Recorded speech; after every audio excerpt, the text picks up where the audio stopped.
Unforgiveness is this chain. You see how solid this chain is?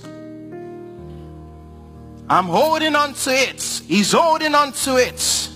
This chain is unforgiveness. But like the Bible says, that if you have unforgiveness in your life, regardless of who's right or who's wrong, there are prayers that will not be answered. God has given, because of prayers, because of destiny, what God has already preordained and destined for my life, it's sitting right there. And I'm trying to get to it. Oh, unforgiveness. Unforgiveness. I can go everywhere I want to go, but as long as I want what's in that gift, oh, I'm holding on to it. Unforgiveness. Dave is in that gift.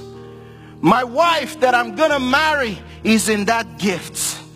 The opportunity to stand here to preach and preach to you the word of God is in that gift. But as long as I hold on to it, I cannot get to it.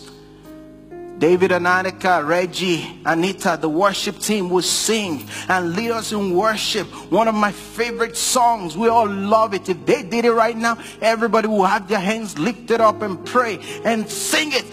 Break every chain, break every chain, break every chain. But guess what? God is saying to you, you break the chain.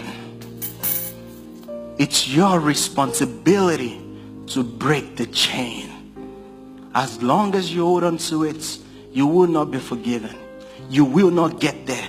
Because guess what? That package that God has for you is in the streets called love. It's in the intersection of the streets called love and forgiveness streets.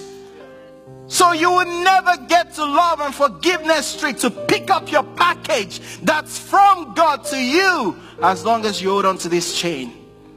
So what do? Simply, you have to let go.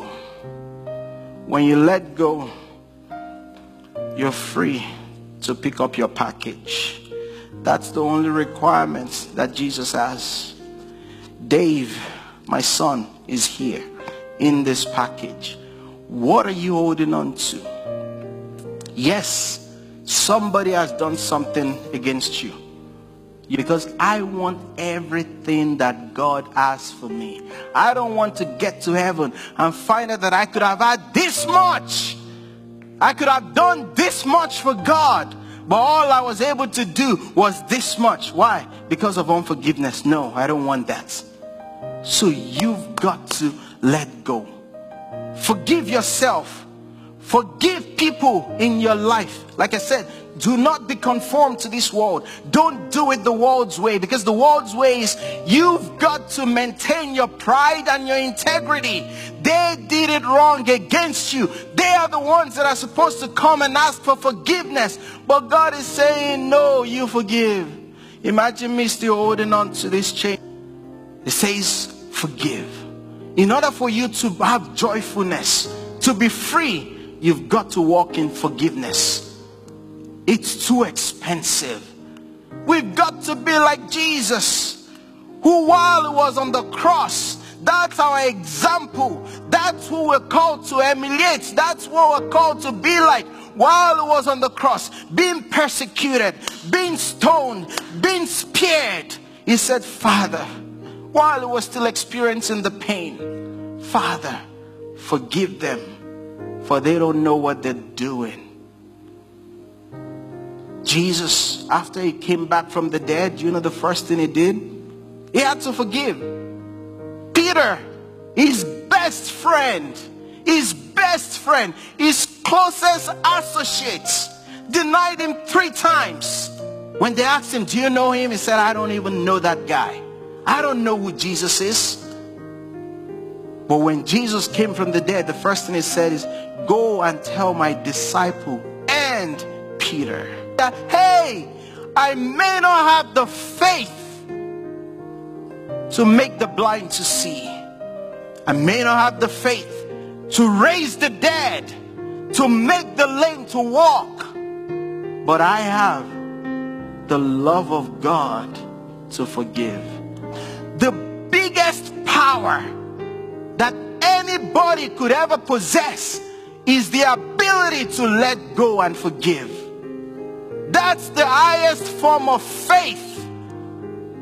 Your forgiveness. That the closest you can ever get to be like God is not to give somebody a car. It's not to give somebody a house. It is to forgive, because the greatest miracle that happened was on the cross when he said, Father, forgive them. The highlight of Jesus' walk on earth for three and a half years was not the fact that he raised Lazarus from the dead. Was not the fact that he made the woman that was bowed over to rise up. No, it's the fact that he forgave. You be like God. Love like God. Keep no record of wrongdoing like God. Forgive yourself. I'm telling you, there is someone here, if you would pick up the phone today and call that person that has wronged you, your father, your mother, whoever it is, I can bet you in less than 3 months, you're going to experience some miracles in your life. Things that you were not able to get before, suddenly, easily comes to you. It's all wrapped in unforgiveness. You've got to let go. That's what today is about. Let go. You break the chain. It's your responsibility. When you do what I'm telling you, children will return. Your relationship with your parents will return. Your relationship with your children will come back. With your whoever